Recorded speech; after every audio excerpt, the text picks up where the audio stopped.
स्वागत है आप सबका एक बार फिर से। मैं हूं मालिनी अवस्थी। जारी है ज्योति की कहानी। हम देख रहे हैं खिचड़ी जैसी एक कुप्रथा की कहानी, जिसके दुष्परिणाम कितनी जिंदगियों को प्रभावित करते हैं और कहीं न कहीं ऐसी कुप्रथाएं हमको और आपको सोचने पर मजबूर करते हैं। ज्योति की शादी हो गई और उसके ससुराल वालों को अभी तक नहीं पता चला था कि खिचड़ी में ज्योति के ससुराल वालों को दी गई सोने की चेन और अंगूठी दरअसल नकली थी। ज्योति अपने ससुराल वालों का बहुत प्यार, सम्मान और लाड़ पाकर प्रसन्न थी। ज्योति की एक छोटी ननद थी लाली। लाली कम पढ़ी लिखी थी और ज्योति भाभी होने के नाते उसको पढ़ाने और लिखाने की बात करती थी। इसी बीच में लाली की शादी तय हो जाती है। ज्योति के ससुर ये तय करते हैं कि ज्योति की खिचड़ी के रस्म में मिली हुई उस सोने की चेन और अंगूठी को सुनार को दे करके एक नई चेन बनवाई जाए और उसे लाली की खिचड़ी के रस्म में दिया जाए। ये बात सुनकर ज्योति मन ही मन बहुत डर जाती है। उसे ये डर सताने लगता है कि क्या होगा जब ये सच सामने आएगा कि दरअसल वो जेवर तो नकली थे। कैसे सामना करेगी ज्योति इस परिस्थिति का और क्या होगा जब ये झूठ सामने आएगा? आइए देखते हैं।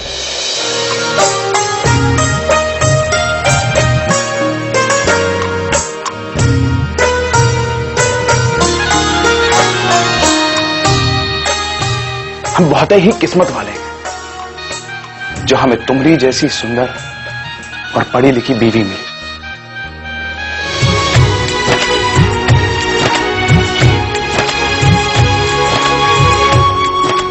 भाई रामशंकर जी, आपकी बेटी हमें बहुत अच्छी लगी। हम आपसे कुछ कहना चाहते हैं कि खिचड़ी की रस्म में हमारी इज्जत रख लीजिएगा। तुम्हारी खिचड़ी की रस्म वाली जो अंगूठी और चेन है, उसमें और थोड़ा सोना मिलवाकर मोटी सी चेन और अच्छी सी अंगूठी बनवा लेंगे।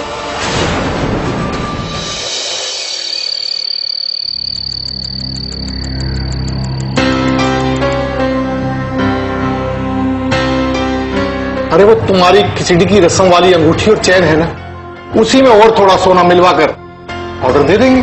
आज हमारा डर सामने आकर खड़ा ही हो गया। अब ज्यादा देर तक सच्चाई छुपी ना ही रहेगी।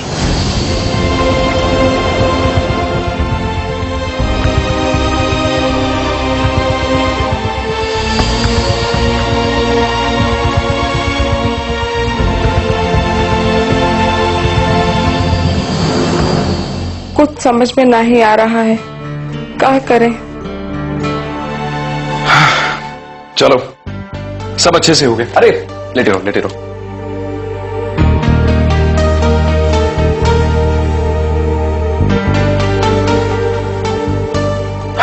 मैं भी बहुत थक गया हूं।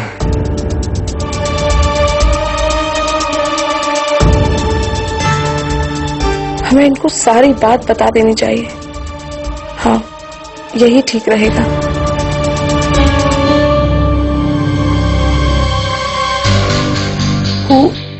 वो हमको आपको एक सच बताना था।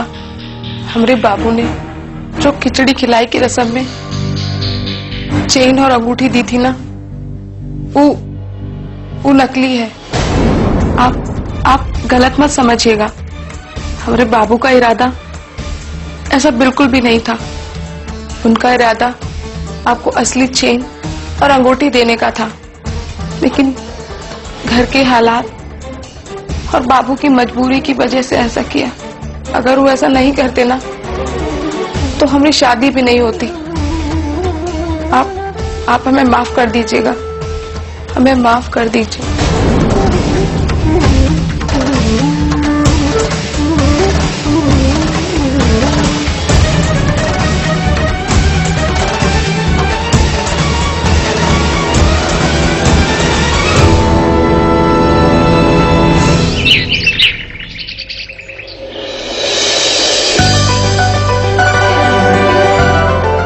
ये साड़ी बहुत अच्छी है।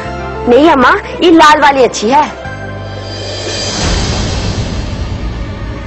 चाहे जैसन हो, आज सच्चाई बतावे का ही पड़ी। पहले अम्मा को ही बताती हूँ। भाभी, आप ही बताओ ना अम्मा को, शादी में हरी नहीं लाल साड़ी पहनी जाती है। तुम हमसे ज्यादा जानत हो का? चाहे जौनो रंग की पहनो। बहू, तुम ही बताओ, कौनो वाली साड़ी ज्यादा अच्छी लागत है?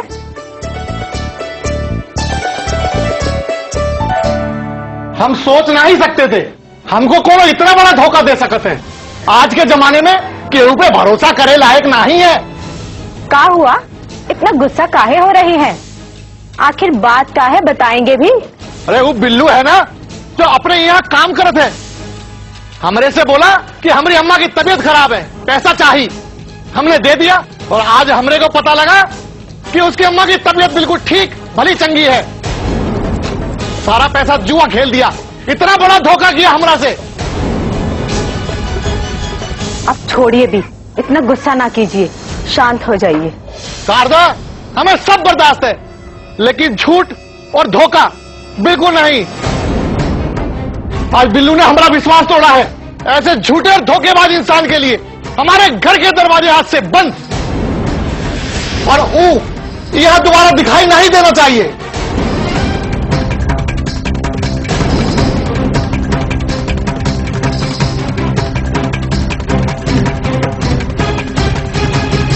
का हुआ बहू?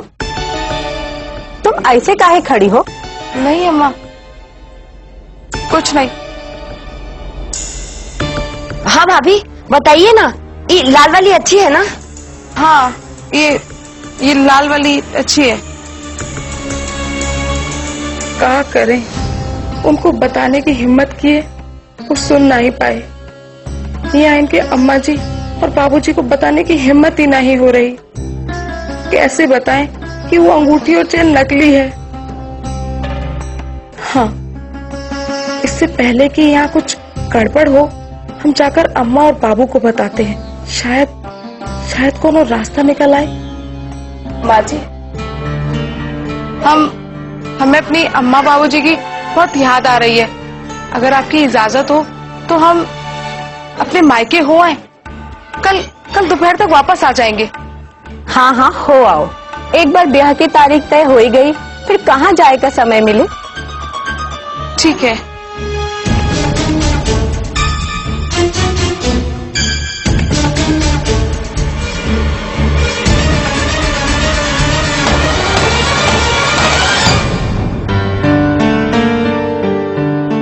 ज्योति, ज्योति,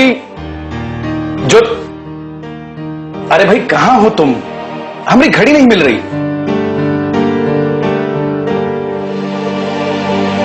ये लीजिए। आप कहीं जा रहे हैं? जरूरी काम है। शाम तक लौटेंगे। वो हम मायके जाना चाहते थे। हमने अम्मा से पूछ लिया है। अच्छा है, हुआ? आप पूछेंगे नहीं कि हम क्यों जा रहे हैं? हम तुम्हारे दिल की बात अच्छे से समझने लगे। हमें पता है माँ बाबू की याद आ रही होगी, है ना? तुम एक काम करो, तैयार रहना। हम अपना काम फटाफट से निपटा के तुम्हें बस अड्डे छोड़ देते हैं, ठीक है? जी। भाभी, एक बात पूछे, शादी से पहले क्या हर लड़की को डर लागत है? काहे? ऐसा काहे पूछ रही हो? हमारी सहेली ना, वो कह रही थी कि उसे शादी से पहले बहुत डर लगा था। पता नहीं कैसा घर होगा, कैसे लोग होंगे, लेकिन हमें तो कोई डर नहीं लग रहा। अच्छा एक बात बताओ, क्या आपको भी यहाँ अपने घर से अलग लागत है? क्या हम लोगों से डर लगत है? नहीं, हमें तो यहाँ बिल्कुल भी डर नहीं लगता। हमें तो यहाँ सब लोग इतना प्यार करते हैं जितना कि हम सोच भी नहीं सकते। सच कहीं भाभी, आप बहुत अच्छी हैं। हमरा आपके बिना कहीं मन नहीं लगता। आप जल्दी से मायके जाकर वापस आ जाना।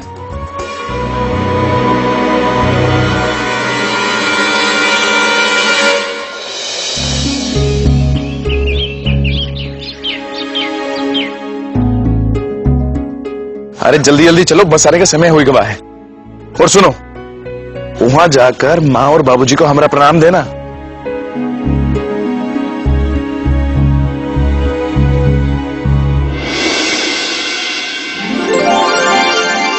ज्योति,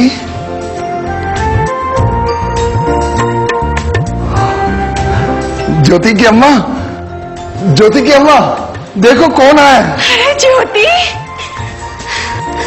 बिटिया कैसी है तू? बाबू ये बखत घर में खेत नहीं गए का? खेत में तो बिटिया अब ये दूसरों के खेत में मजदूरी करते हैं, कभी मजदूरी मिल जाते हैं तो कभी घर पर ही रहते हैं। अरे कहा तुम भी, अरे बच्ची इतने दिनों बाद घर आई है, हालचाल पूछो, चाय पानी पूछो। और हाँ, हम हरिया के खेत पर जाकर अभी गोभी लेकर आते हैं। ज्योति को गोभी बहुत पसंद है ना, हम लाते हैं। बिटिया मैं तुम्हारे वास्ते पानी लेकर आती हूँ। आज हमारे बाबूजी को दूसरों के खेतन में काम करना पड़ रहा है। अम्मा बाबूजी इतनी तकलीफ में है। अब ऐसे में हम उनको कैसे बताएं कि हमारे ससुराल वाले उनकी दी हुई चेन और अंगूठी को तुड़वाकर उसे बड़ी चेन बनाकर लाली की खिचड़ी में देना चाहते हैं। ई लो बिटिया। बिटिया का सोचत हो? कुछ नहीं अम्मा। तोरी ससुराल में सब ठीक तो है ना? हाँ अम्मा, सब ठीक है। तोरी सास तोरी नंद तो को प्यार तो करती है ना? हाँ अम्मा, और का हमें सब लोग बहुत चाहते हैं। हमारी ननद लाली वो तो बिल्कुल छोटी बहन की तरह रहता है, और हमारी सास वो तो बिल्कुल त्योहार तरह प्यार करते है हमें। अच्छा, हे भगवान, मैं तो दिन रात यही दुआ करत हूँ कि हमारी ज्योति को उसकी ससुराल में कोनो दुख ना हो।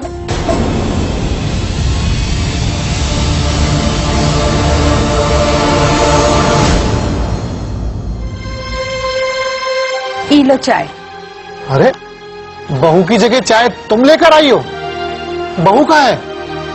बहू अपने मायके गई है, उसे अपने अम्मा बाबूजी की याद आ रही थी, तो हमने कहा जाओ हो आओ, कल आ जाएगी। पर अम्मा, भाभी की भी ना घर कितना सुना सुना लग रहा है ना? हाँ वो तो है। सोहन, जी बाबूजी। बेटा कल जमुना दास जौहरी को घर आने के लिए कह देना। यहाँ सामने चेन और अंगूठी भी देख लेगा, और बाकी कितना सोना लगेगा बता देगा। ठीक है बाबूजी, हम कल सुबह ही जाकर जौहरी को बुलाएंगे।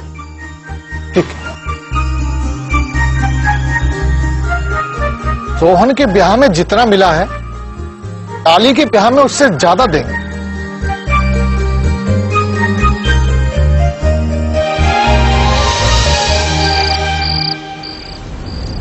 अम्मा। हाँ बिटिया। दवाई की इतनी शीशियां? हाँ बिटिया, ये शीशियां तोहार बाबूजी की हैं। आजकल उनकी बहुत तबीयत खराब रहती है, दिन भर यही चिंता सताई रहती है कि कोनो तो उन्हें खेत पर काम के लिए बुला ले, और रात में यही चिंता सताई जात है कि कहाँ से पैसों का इंतजाम हो, और बखत से पहले सोने की चैन और अंगूठी बनवा ले। यही चिंता दिन रात सताई जाती है।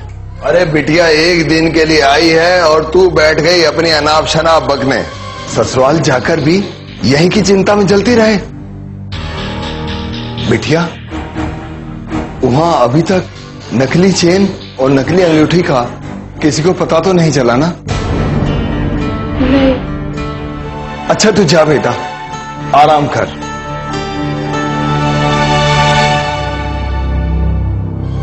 अरे तुम्हें क्या जरूरत थी उसको बताकर चिंता देने की? मैं क्या करती?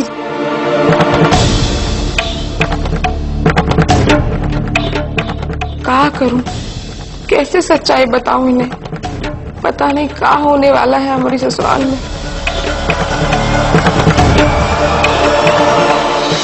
झूठ की दीवार टूटने को तैयार थी और सच सामने आने को बेताब था। ज्योति इस समय भयंकर मानसिक अंतर्द्वंद से गुजर रही थी।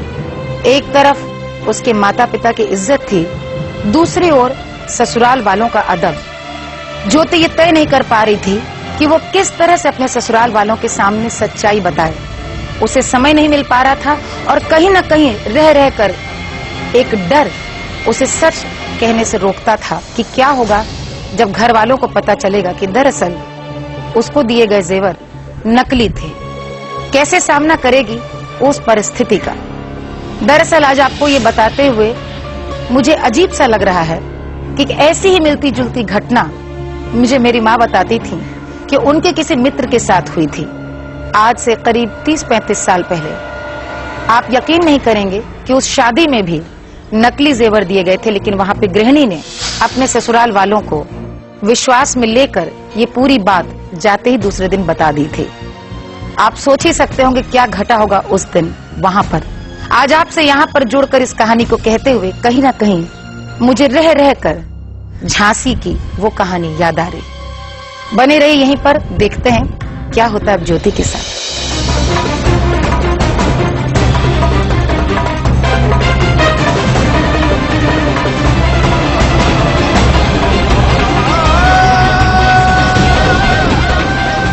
क्या हुआ जमुनादास जी? हमको तो अंगूठी में कुछ गड़बड़ नजर आती है।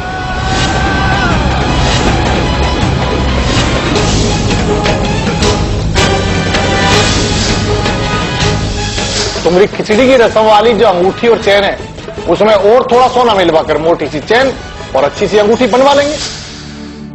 हे भगवान, ये अच्छा नहीं किया तुमने बापू ने। सोची बेटा, तुम तो समझदार हो, तुम्हें रोकना चाहिए था अपने बापू को। कोनो बात नहीं, अभी कुछ नहीं बिगड़ा है। इससे पहले कि उन्हें सच्चाई का पता लगे, तुम खुद जाकर उन्हें सच्चाई बता दो और उनसे माफी मांग लो। जल्दी जाओ, देर मत करो। ठीक है मास्टर जी, आप बिल्कुल सही कह रहे हैं, हम चलते हैं।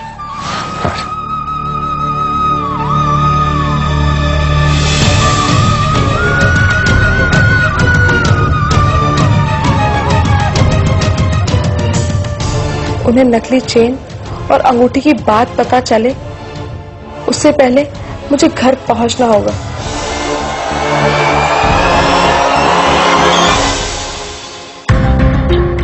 नमस्कार रमाशंकर जी, नमस्कार। आइए आइए जमुनादास जी। अरे जौहरी जी आए, कहते चाय पानी ले आ। नहीं रमाशंकर जी, कोना तकलीफ करने की जरूरत नहीं है, हम बहुत जल्दी में हैं। बस आप चेन और अंगूठी दे दीजिए हमें। बेटा सोन ले। जी अभी आया। बैठिए।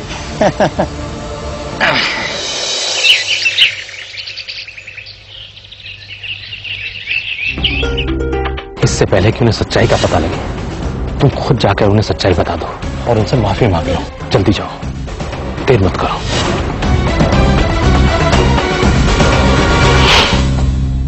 सोहन को मिली खिचड़ी की रस्म में, भारी है पर हम इसे तोड़वाकर और भारी बनवाना चाहते हैं। आप तो सब समझते ही हैं। अरे घर के जौहरी जो है आप। बिल्कुल सही कहा आपने, भारी तो है और इसकी बनावट भी बहुत अच्छी है।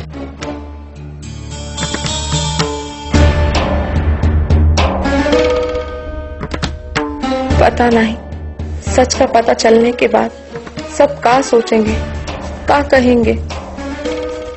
अब कुछ भी कहें, पर हम उनको किसी और से पता चले उससे पहले हम खुद ही बता देंगे।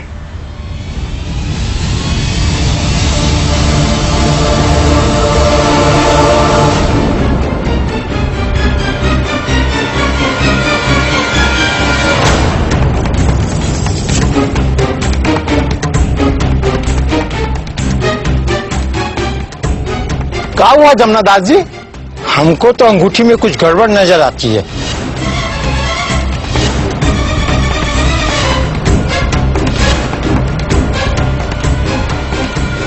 का गड़बड़?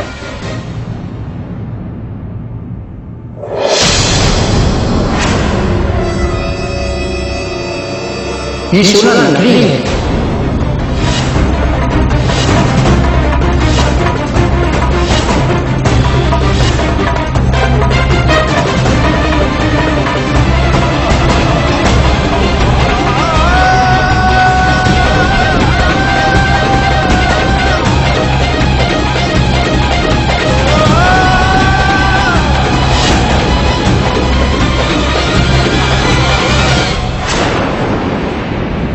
आखिर वही हुआ जिसका डर था। सच सामने आ गया, झूठ पकड़ा गया। सुनार ने बता दिया कि चेन और अंगूठी नकली थी। ज्योति के ससुर को झूठ से बेहद नफरत थी। क्या उनकी ये नफरत ज्योति के सिर पर गाज बनकर गिरेगी? जो ससुराल वाले ज्योति पर अब तक न्यौछावर थे, प्यार करते थे, क्या अब वे बदल जाएंगे? और इस बदलाव को ज्योति किस प्रकार लेगी? जानने के लिए देखिए हमारे साथ प्यार या दहशत में ज्योति की इस कहानी में अगले हफ्ते के अगले एपिसोड में। तब तक के लिए मुझे दीजिए आज्ञा। नमस्कार। आज भी हमारे देश में कई जगहों पर लड़की की शादी के वक्त अपने माता पिता को लड़की की शादी में बहुत कुछ देना पड़ता है। बेटी जिसको प्यार से पाल पोस कर बड़ा किया हो, जो एक कीमती अमानत है, उसकी शादी में खिचड़ी प्रथा के नाम पर लेन देन बिल्कुल गलत है। कई औरतों को ससुराल में ऐसे लेन देन के नाम से दुख सहना पड़ता है। तुम्हारे बाबूजी को शर्म नहीं आई? पूरे समाज के सामने हमारे विश्वास के साथ इतना बड़ा खिलवाड़ करके। हम आपके आगे हाथ जोड़कर माफी मांगते हैं। ये गलती की माफी नहीं। जाओ अपने बाबूजी के पास जाओ और सोने की असली चेन और अंगूठी लेकर आना। अगर वो ना दे सके तो वहीं पर रहना। मेहरबानी करके यहां आने की कोई जरूरत नहीं।